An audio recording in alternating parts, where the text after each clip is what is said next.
4 విషయాలు ఎల్లప్పుడూ కూడా మీరు రహస్యముగా ఉంచాలి. ఆ 4 విషయాలు మీరు ఏవేవి రహస్యంగా ఉంచాలనేది ఇక్కడ నేను రాసి ఉన్నాను. ఎందుకు నేను ఈ విషయం చెప్తున్నాను అంటే, ఖచ్చితంగా ఈ 4 విషయాలు వేరే వ్యక్తికి తెలియకోకుండా దేవునికి మీకు మాత్రమే తెలిసేలాగా చేసే ఈ 4 పనులు చేయడం ద్వారా నీవు నీ జీవితంలో అత్యధికమైన మంచి ప్రతిఫలాన్ని దేవుని యొద్ద నుండి పొందుకుంటావు. ఎన్నో శ్రమల్లో నుండి, ఎన్నో ఇబ్బందుల్లో నుండి నువ్వు తప్పించబడతావు. 4 things you must always keep secret according to the Bible. So 4 విషయాలు ఏంటి అంటే, ఒకటి, దానం చేసేటప్పుడు giving charity should be done secretly. అలాగే రెండోది ప్రార్థన చేసేటప్పుడు so prayer should be done secretly. మూడవది, ఉపవాసం ఉన్నప్పుడు కూడా మనము చాలా జాగ్రత్తగా సీక్రెట్గా ఉండాలి, వేరే వ్యక్తులకి పెద్దగా తెలియకూడదు. Fasting should be done secretly. అలాగే నాలుగోది, పరును గుట్టు రహస్యంగా ఉంచాలి, ఎవరికి చెప్పకూడదు. Keep your personal matters, reputations issues secret. So దేవుడు చెబుతున్న మాటలు ఏంటి అంటే, 4 విషయాలు ఎల్లప్పుడూ కూడా మీరు రహస్యంగా ఉంచాలి. ఇవి ఏంటి అనేది, వీటి ద్వారా మనకు వస్తున్న ప్రయోజనాలు ఏంటి అనేవి కూడా నేను తెలియపరుస్తున్నాను. 4 things you must always keep secret according to the Bible. So ఇప్పుడు లెట్ వి స్టార్ట్. మనం బైబిల్ గ్రంథంలోని 4 ఏంటి అనేది బైబిల్ గ్రంథంలోని తెలుసుకుందాం. మొట్టమొదటిగా మత్తయి సువార్త, దానం చేసేటప్పుడు giving charity should be done secretly. Matthew chapter 7 verse 2 ఏమని రాయబడి ఉన్నదంటే, do your giving in secret and your father who sees in secret will reward you. So నువ్వు దానం చేసేటప్పుడు నువ్వు చాలా జాగ్రత్తగా దానం చేయాలి. సో బైబిల్ గ్రంథంలో చదువుకుందాం. మత్తయి సువార్త 7వ అధ్యాయం 2వ వచనం. మత్తయి సువార్త 7వ అధ్యాయము 2వ వచనం నుండి 4వ వచనం వరకు. కావున నీవు ధర్మం చేయనప్పుడు మనుషుల వలన ఘనత నొందవలనని వేషధారులు సమాజ మందిరములలోను వీధుల్లోనూ చేయలాగున నీ ముందర బోర ఊదింపవద్దు. వారు తమ ఫలం పొంది ఉన్నారని నిశ్చయముగా మీతో చెప్పుచున్నాను. నీవైతే ధర్మం చేయనప్పుడు నీ ధర్మం రహస్యముగా నుండు నిమిత్తము నీ కుడి చేయి చేయనది నీ ఎడమ చేతికి తెలియకుండా ఉండవలెను. అట్లయితే రహస్యమందు చూచి నీ తండ్రి నీకు ప్రతిఫలం ఇచ్చును. చూడండి, మనము దాన ధర్మాలు చేస్తూ ఉంటాం. దేవుడు చెప్పి ఉన్నాడు, విధవరాండ్రులకి, తల్లిదండ్రులు లేని వారికి, అలాగనే ఆకలితో ఉన్న వారికి, వస్త్రాలు లేని వారికి, నివాసం లేని వారికి నీవు తప్పకుండా ధర్మం చేయాలి, దానం చేయాలి. ప్రభు పేరట ఆ సమర్పణ నువ్వు చేయాలి. కానీ నువ్వు అలా చేసేటప్పుడు మనుషులు నేను చూసి మెచ్చుకోవాలని, సో సమాజ మందిరాల్లో, చర్చెస్లోను, వీధుల్లోనూ అలాగన అందరికీ నేను ఇలా చేస్తున్నాను, నేను అలా చేస్తున్నానని బోర ఊదించి అందరికీ తెలిసేలాగా చేయొద్దు. నువ్వైతే ధర్మం చేసేటప్పుడు ఎప్పుడైనా గుర్తుపెట్టుకో, నీ కుడి చేయి చేయనది నీ ఎడమ చేతికి కూడా తెలియకూడదు. అంటే నీ కుడి చేతితో ఎంత ఇస్తున్నావో కనీసం నీకు కూడా తెలియకూడదు ఎడమ చేతికి. ఎడమ చేయి అంటే ఏంటి అంటే, ఈవెన్ నీ ఎడమ చేతిగా నీ భార్య ఉండొచ్చు, నీ భర్త ఉండొచ్చు, నీ బిడ్డలు ఉండొచ్చు, నీ కుటుంబం ఉండొచ్చు. సో నీ లెఫ్ట్ హ్యాండ్గా ఉన్న వాళ్ళు ఎవ్వరికి కూడా తెలియకూడదు నువ్వు చేసేది. అంత రహస్యంగా ఉన్నప్పుడు దేవుడు నీకు ప్రతిఫలం ఇస్తాడు. ఈ రోజున మనం చారిటీ చేసేటప్పుడు తప్పకుండా వీటిని తప్పకుండా మనుషులు మనల్ని చూసి మెచ్చుకోవాలని కాకోకుండా దేవుడు మనల్ని చూసి మెచ్చుకోవాలని చేయాలి. ఇది మొట్టమొదటిగా నీవు రహస్యముగా చేయాల్సింది. అలాగనే రెండోది మనం చూసుకున్నట్లయితే, ప్రార్థన చేసేటప్పుడు మత్తయి సువార్త 7వ అధ్యాయం 6వ వచనంలో రాయబడి ఉన్నది, prayer should be done secretly. So Matthew chapter 5 to 6లో వెన్ యూ ప్రే, చూడండి ఏమని రాయబడి ఉన్నదో, prayer should be done secretly. When you pray, go into your room, close the door and pray to your Father who is in secret. When you pray, go into your room, close the door and pray to your Father who is in secret. So prayer should be done secretly. So ప్రార్థన అనేది మనము చాలా సీక్రెట్గా చేయాలి. మత్తయి సువార్త 7వ అధ్యాయం 6వ వచనం ధ్యానం చేసుకుందాం. మత్తయి సువార్త 7వ అధ్యాయము 6 నుండి ధ్యానం చేసుకుందాం. నీవు ప్రార్థన చేయనప్పుడు నీ గదిలోనికి వెళ్ళి తలుపు వేసి రహస్యమందున్న నీ తండ్రికి ప్రార్థన చేయము. అప్పుడు రహస్యమందు చూచు నీ తండ్రి నీకు ప్రతిఫలం ఇచ్చును. మరియు మీరు ప్రార్థన చేయనప్పుడు అన్ని జనుల వల్ల వ్యర్థమైన మాటలు వచింపవద్దు, విస్తరించి మాట్లాడటం వలన తమ మనవి వినబడినని వారు తలంచుచున్నారు. మీరు వారి వలె ఉండకుడి, మీరు మీ తండ్రిని అడగక మునిపే మీకు అక్కరగా ఉన్నవి ఆయనకు తెలియను. ఇక్కడ మనం చూసినట్లయితే రహస్యమందున్న నీ తండ్రికి ప్రార్థన చేయము, అప్పుడు రహస్యమందు చూచు నీ తండ్రి నీకు ప్రతిఫలం ఇచ్చును. నువ్వు ప్రార్థన చేయనప్పుడు గదిలోనికి వెళ్ళి తలుపు వేసుకొని ఎవ్వరికి కనపడకుండా సీక్రెట్ గా ప్రార్థన చేయాలి. ఇలా సీక్రెట్ గా ప్రార్థన చేయడం మూలాన సీక్రెట్ గా నేను గమనిస్తున్న యేసు ప్రభు వారు నీకు వెంటనే ప్రతిఫలం ఇస్తాడు.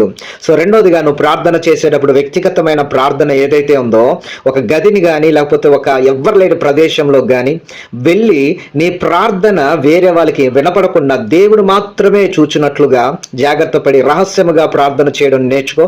రహస్య ప్రార్థన నీకు అనేక కార్యాలకు జవాబునిస్తుంది. ఇప్పుడైతే అందరి ముందు అందరికి వినబడేలాగా గంటల చేయడం కాదు, కానీ అలా చేయడం మంచిదే. కానీ అంతకంటే ప్రాముఖ్యమైనది ఏంటంటే దేవునికి నీకు మాత్రమే తెలియాలి.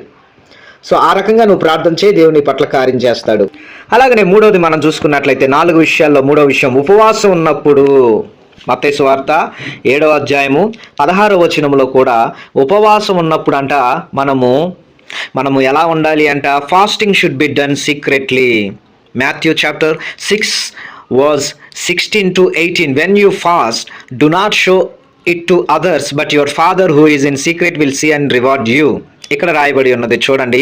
సో వేరే వాళ్ళకి కనబడేలాగా ఉపవాసం ఉండొద్దు అని దేవుని యొక్క లేఖనాల్లో రాయబడి ఉన్నది. మత్తయి సువార్త 7:16 ధ్యానం చేసుకుందాం. మత్తయి సువార్త 7వ అధ్యాయము 16వ వచనంలో, మీరు ఉపవాసం చేయనప్పుడు వేషధారుల వల్లే దుఃఖముఖులై ఉండుకుడి, తాము ఉపవాసం చేయుచున్నట్టు మనుషులకు కనబడవలనని వారు తమ ముఖములను వికారం చేసుకుందరు, వారు తమ ఫలం పొంది ఉన్నారని నిశ్చయముగా మీతో చెప్పుచున్నాను. ఉపవాసం చేయుచున్నట్టు మనుషులకు కనబడవలనని కాక రహస్యమందున్న నీ తండ్రికే కనబడవలనని నీవు ఉపవాసం చేయనప్పుడు నీ తల అంటుకొని నీ ముఖము కడుక్కునుము, అప్పుడు రహస్యమందు చూచుచున్న నీ తండ్రి నీకు ప్రతిఫలం ఇచ్చును. చూడండి, నీవు రహస్యముగా మనుషులకు కనబడవలనని కాక, మీరు ఉపవాసం చేయనప్పుడు దేవుని యొక్క వాక్యంలో రాయబడి ఉన్నది మనుషులకు కనబడాలని కాదు, రహస్యమందు చూచుచున్న నీ తండ్రికి కనబడాలని మీరేం చేస్తారంటే ఎవ్వరికి తెలియకుండా ఉపవాసం ఉండండి. వ్యక్తిగతంగా నీవు ఉపవాసం ఉన్నప్పుడు పెద్దగా ఎవరికి తెలియాల్సిన అవసరం లేదు. సో ఇంపార్టెంట్ అనుకుంటేనే వేరే వాళ్ళతో చెప్పండి, లేకపోతే అది మీ మనసులోనే ఉంచుకొని రహస్యముగా చూస్తున్న నీ తండ్రికి కనబడేటట్లుగా, మనుషులకు కనబడాలని కాదు, అందరికీ తెలియచేయాల్సిన అవసరం లేదు. నీ ఫ్యామిలీ మెంబర్స్కి సో నేను డిస్టర్బెన్స్ చేయకుండా ఉండడానికి కొంతమందికి తెలిస్తే చాలు.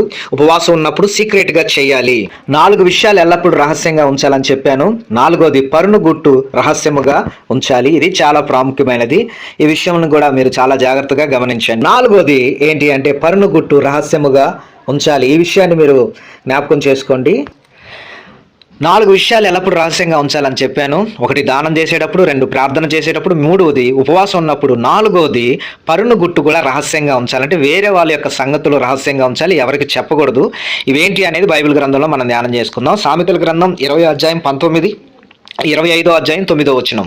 సామెతల గ్రంథం 20వ అధ్యాయము 19వ వచనం, కొండెగాడై తిరుగులాడువాడు పరులుగుట్టు బయట పెట్టును, కావున వదరుల బోతుల జోలికి పోకుము. కొండెగాడై తిరుగులాడువాడు పరులుగుట్టు బయట పెట్టును అంటే ఏంటి అంటే, కొంతమంది ఏం చేస్తారంటే వేరే వారి యొక్క రహస్యాలు, పర్సనల్ విషయాలు అందరికీ చెప్తారనమాట. సో అలాంటి వాళ్ళు ఏంటంటే గొడవలు పెట్టేవాళ్ళని బైబిల్ గ్రంథంలో రాయబడి ఉన్నది. సో మీరు కొండెగారిగా ఏంటంటే గొడవలు పెట్టేవారిగా ఉండకుండా వేరే వాళ్ళ విషయాలు ఏదైనా కానీ, గాసిప్స్ అయినా అది ఏదైనా కానీ వేరే వారి యొక్క విషయాలు ప్రియా దేవుని బిడ్డ ఎవ్వరికి చెప్పవద్దు.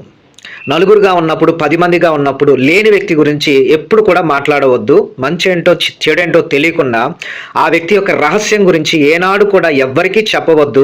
ఆ వ్యక్తి మీద తిరుగుబాటు చేయవద్దు. అతని ఫ్యామిలీ విషయాలు కానీ అది ఏదైనా, అతను తప్పు చేయని, ఒప్పు చేయని, పాపం చేయని, నేరం చేయని, అది ఏదైనా చేయని కానీ అతను రహస్యంగా దాచిపెట్టుకున్న ఏ విషయాన్నైనా కానీ నువ్వు ఎవ్వరికీ చెప్పకూడదు. ఇది మాత్రం చాలా చాలా బాగా గుర్తుపెట్టుకోనండి. దీని పరిణామాలు ఎలా ఉంటాయనేది కూడా వాక్యంలో మనం ధ్యానం చేసుకుందాం. సామెతల గ్రంథం 25వ అధ్యాయము 9, 10, 11, 9, 10 వచనాల్లో ఇలాగ రాయబడి ఉన్నది, నీ పొరుగువానితో నువ్వు వేజమాడవచ్చును గాని పరును గుట్టి బయట పెట్టకుము. బయట పెట్టిన ఎడల వినువాడు నిన్ను అవమానపరచునేమో, అందువలన నీ కలిగిన అపకీర్తి ఎన్నటికీ పోకుండును. చూడండి, నీ పొరుగువానితో నువ్వు వేజమాడచ్చు అంటే వాదన ఆడచ్చు. అతనితో నువ్వు ఏంటి మంచి ఏంటి చెడ్డ ఏంటి అని మాట్లాడవచ్చు, కానీ అతని గుట్టు ఏదైతే ఉందో, అతని యొక్క సీక్రెట్స్ ఏవైతే ఉన్నాయో అది నువ్వు బయట పెట్టకూడదు. ఒకవేళ పెడితే ఆ వినేవాడు నిన్ను అవమానపరుస్తాడు, అప్పుడు నీకు కలిగే అపకీర్తి ఎన్నటికీ కూడా పోదు.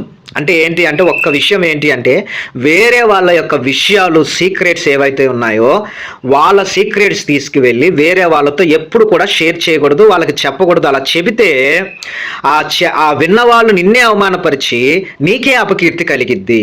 కాబట్టి ఇలాంటి విషయాలు ఎప్పుడు కూడా చేయవద్దు. ఆఖరిగా లేఖనాల్లో నుండి ఇంకో విషయం కూడా ధ్యానం చేసుకుందాం. సామెతల గ్రంథం 11వ అధ్యాయము 13వ వచనం. సామెతల గ్రంథం 11వ అధ్యాయము 13వ వచనం. కొండెగాడై తిరుగులాడు వాడు పరుల గుట్టు బయట పెట్టును, నమ్మకమైన స్వభావం గలవాడు సంగతి దాచును. కొండెగాడై తిరుగులాడు వాడు పరుల గుట్టు బయట పెట్టును, నమ్మకమైన స్వభావం గలవాడు సంగతి దాచును. సో మీరు ఈ రోజున వేరే వాళ్ళ గుట్టు బయట పెట్టకూడదు. నమ్మకమైన స్వభావం కలిగిన వాడు సంగతి దాచును. ఏ సంగతి అయినా కానీ దాన్ని బయట పెట్టకుండా దాచిపెట్టాలి. ఈ విషయాన్ని మీరు గుర్తుపెట్టుకోండి. ఈ 4 విషయాలు ఎల్లప్పుడూ కూడా రహస్యంగా ఉంచాలి. 1 దానం చేసేటప్పుడు రహస్యంగా ఉంచాలి. 2 ప్రార్థన చేసేటప్పుడు రహస్యంగా చేయాలి. ఉపవాసం ఉన్నప్పుడు కూడా రహస్యంగా ఉండాలి. అలాగే పరును గుట్టు కూడా ఆ సంగతులు ఏవైతే ఉన్నాయో వాటిని దాచిపెట్టాలి, వేరే వాళ్ళకి చెప్పకూడదు. ఇక్కడ మాటలు అక్కడ మాటలు ఇక్కడ చెప్పకూడదు, ఒకరికొకరు గొడవలు పెట్టకూడదు, అలాంటి పనులు చేయకూడదు. సో ఈ 4 విషయాలు మీరు ఎప్పుడు రహస్యంగా ఉంచినట్లయితే, రహస్యంగా సీక్రెట్గా చేసినట్లయితే దేవుని యొద్ద నుండి మీకు గొప్ప ప్రతిఫలం వచ్చి దేవుడు మిమ్మల్ని దీవిస్తాడు, దేవుడు మిమ్మల్ని ఆశీర్వదిస్తాడు. ఈ యొక్క వీడియో లైక్ చేసి, ఈ యొక్క వీడియో నచ్చినట్లయితే ఒక లైక్ చేయండి, అనేక మందికి షేర్ చేయండి. అలాగే ఈ ఛానల్ని సబ్స్క్రైబ్ చేసుకోనండి. కామెంట్స్లో దేవుడు సన్నిధానంలో ఒక మాట చెప్పండి. యేసయ్య నాకు మంచి ప్రతిఫలం ఇస్తాడు, యేసయ్య నాకు మంచి ప్రతిఫలం ఇస్తాడని కామెంట్స్లో రాయండి. సో అలాగనే స్క్రీన్ మీద కనబడుతున్న నెంబర్కి వాట్సాప్ ఉంటుంది, వాట్సాప్ చేయండి. 2వది ప్రార్థన కొరకు ఫోన్ చేయాలనుకున్నప్పుడు ఫోన్ చేసి ప్రేయర్ చేయించుకోండి. ఒక్కొక్కసారి నేను అవైలబిలిటీలో లేనప్పుడు, ఒకవేళ మీకు ఆన్సర్ చేయకపోయినా, వాట్సాప్లో రిప్లై ఇవ్వకపోయినా 3 రోజులు, వారం రోజులు, 10 రోజులకు తప్పకుండా నేను మీతో మాట్లాడి రిప్లై ఇస్తా. తర్వాత అయినా కాంటాక్ట్ అవ్వండి. దేవుడు మిమ్మల్ని దీవించి ఆశీర్వదించును గాక. God bless you.